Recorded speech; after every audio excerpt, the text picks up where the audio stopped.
തെറ്റാൻ വലിയ കാരണം വേണ്ട. എന്തേ പിണങ്ങാനുള്ള കാരണം? നാട്ടുകാരെയൊക്കെ ആ വീട്ടിൽ വരെ ഒരു മാസം മുൻപ് വന്നോ കല്യാണം വിളിച്ചു. നിന്റെ വീട്ടിൽ അന്ന് കയറിയില്ല, ഒരാഴ്ച മുൻപ് വന്നാ കല്യാണം വിളിച്ച്. ഇതാ പിണങ്ങാനുള്ള കാരണം. നാട്ടുകാരെയൊക്കെ വിളിച്ചിട്ട് നോമ്പുറ നടത്തിയപ്പോ എന്നോട് പറഞ്ഞത് അന്ന് രാവിലെയാ, മറവി മനുഷ്യൻ അനുഗ്രഹമാണെന്നും ആ മറവി അള്ളാന്റെ അരികിൽ നിന്നാണെന്നും വിശ്വസിക്കുന്ന ഒരാൾക്ക് പിന്നെ എങ്ങനെയാ മനുഷ്യരെ ആൾക്കാരോട് ശത്രുത കാണിക്കാൻ പറ്റുക? പിന്നെന്ത് വിശ്വാസം എനിക്ക് നിങ്ങൾക്ക് ഉൾക്കൊള്ളാൻ പറ്റിയത്? വീട്ടിലേക്ക് കയറി വരുന്ന മരുമക്കൾ കൊണ്ടുപോരുന്നത് കുറഞ്ഞു, മാമൂലിന്റെ പേരിൽ കൊണ്ടുവന്നത് കുറഞ്ഞു അല്ലേ? മകൻ വീടുണ്ടാക്കി വീട്ടു താമസം തുടങ്ങിയപ്പോ മകളെ വീട്ടിൽ നിന്ന് ഒരുപാട് ഉമ്മ പ്രതീക്ഷിച്ചു. കട്ടിലും അലമാരയും വാഷിംഗ് മെഷീനും ഫ്രിഡ്ജ് വരെ. സ്വന്തം ആൺമക്കളെ കൊണ്ട് വീടുണ്ടാക്കിയിട്ട് ആ വീട്ടിൽ കെട്ടിക്കൊണ്ടുവന്ന പെണ്ണിനെ പാർപ്പിക്കാൻ കഴിവില്ലെങ്കിലേ മോനെ കൊണ്ട് പെണ്ണ് കെട്ടിക്കണ്ടെന്നാ ഇസ്ലാം പഠിപ്പിച്ച്. അല്ലാതെ മോനെ കൊണ്ട് പെണ്ണ് കെട്ടി ചോനൊരു വീടുണ്ടാക്കുമ്പോ ആ വീട്ടിലേക്ക് പെണ്ണിന്റെ ഉമ്മയും വാപ്പയും എന്തെങ്കിലും ഒക്കെ കൊണ്ടിട്ടേരണം എന്നുള്ളത് മാമൂല. ഇഷ്ടപ്പെട്ട് എന്തെങ്കിലും തന്നാ വാങ്ങാം. റസൂൽ അങ്ങനെ കൊടുത്തിട്ടുള്ളൂ. ഒരു പാത്രം, ഒരു തലയണ, ഒരു ചകിരിയുടെ പാഴ, അത് ഇഷ്ടപ്പെട്ട് തന്നാ നിങ്ങൾ വാങ്ങിക്കോ. അത് കുറഞ്ഞു പോയതിന്റെ പേരിൽ മരുക്കളോടൊരു വെറുപ്പ്, മരുമക്കളോടൊരു അലോഗ്യം, മകൻ കെട്ടിയ വീട്ടുകാരോടൊരു ദേഷ്യം.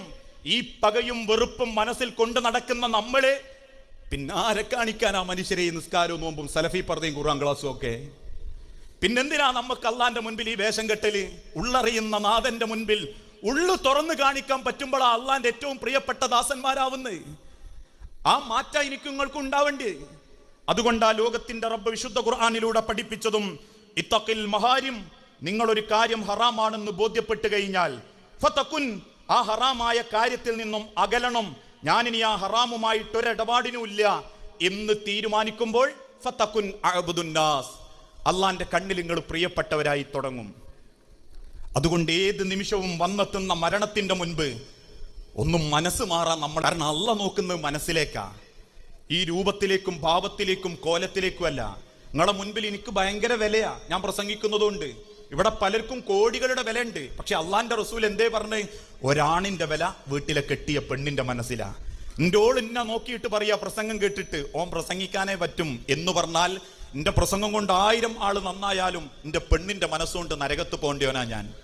എന്റെ ഏറ്റവും നല്ല സ്നേഹം, ബഹുമാനം, ആദരവ്, ഞാൻ ഏറ്റവും കൂടുതൽ സ്നേഹിക്കേണ്ടത് ആ വീട്ടിൽ കുത്തിരിക്കുന്ന എന്റെ പെണ്ണിനെ ആയിരിക്കണം. അതായത് ഇസ്ലാം പഠിപ്പിച്ചത് ഈ പ്രകടന പരതയൊക്കെ ഉണ്ടല്ലോ, അതൊക്കെ ജനങ്ങളെ കാണിക്കാൻ, ജനങ്ങളെ കണ്ണുപൊടിയിടാൻ വേണ്ടിയിട്ടുള്ളൊരു അഭിനയം മാത്ര. ഹൃദയം കൊണ്ട് അള്ളാനെ സ്നേഹിക്കുന്നവന്റെ നമസ്കാരം എത്ര ഭംഗിയാണോ അതുപോലെ ഓന്റെ സ്വഭാവവും നന്നായിട്ടുണ്ടാവും, അതുപോലെ ഓന്റെ സ്വഭാവവും നല്ലതായിരിക്കും. ചില മധ്യസ്ഥങ്ങളിലൊക്കെ, കുടുംബത്തിന്റെ കൗൺസിലിങ്ങിലൊക്കെ ഇടപെടുമ്പോൾ ചില കാര്യങ്ങൾ ഉണ്ടാവാറുണ്ട്. ഇത് പറയുമ്പം അമ്മമാർക്കും വാപ്പാർക്കും സങ്കടം തോന്നരുത്. എന്താ കുടുംബത്തിന്റെ പിണക്ക് എന്ന് ചോദിക്കുമ്പോൾ നേരത്തെ പറഞ്ഞ മാതിരി ചെറിയ കാരണങ്ങളായിരിക്കും. വാപ്പാനോട് പറയാൻ മറന്നു, വീട്ടിൽ നിന്ന് ഇറങ്ങിപ്പോകുമ്പോൾ മിണ്ടാൻ മറന്നു, അവസാനം മധ്യസ്ഥം പറഞ്ഞേക്ക് അവസാനം ഇവരൊക്കെ ആരായിരിക്കും എന്നറിയാവോ? ദീനിന്റെ നടുക്കണ്ടങ്ങളായിരിക്കും. ഒരൊറ്റ ഖുർആൻ ക്ലാസ് ഒഴിവാക്കാത്ത അമ്മ വാപ്പ, വെള്ളിയാഴ്ച നേരത്തെ ഖുർആൻ ക്ലാസ് കേൾക്കുന്ന അമ്മ വാപ്പ.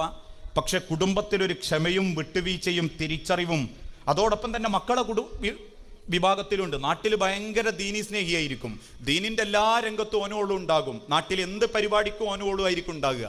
പക്ഷെ വീട്ടിൽ കിടക്കുന്ന അമ്മനെയും വാപ്പനെയും നോക്കാൻ ഓൾക്ക് നേരം കിട്ടിയിട്ടുണ്ടാവില്ല. അതൊക്കെയാ ഇസ്ലാം പഠിപ്പിച്ചതും. അള്ളാനെ കാണിക്കാൻ വേണ്ടിയിട്ട് ഒരു ഇബാദത്ത് വെച്ച് നടക്കണ്ട.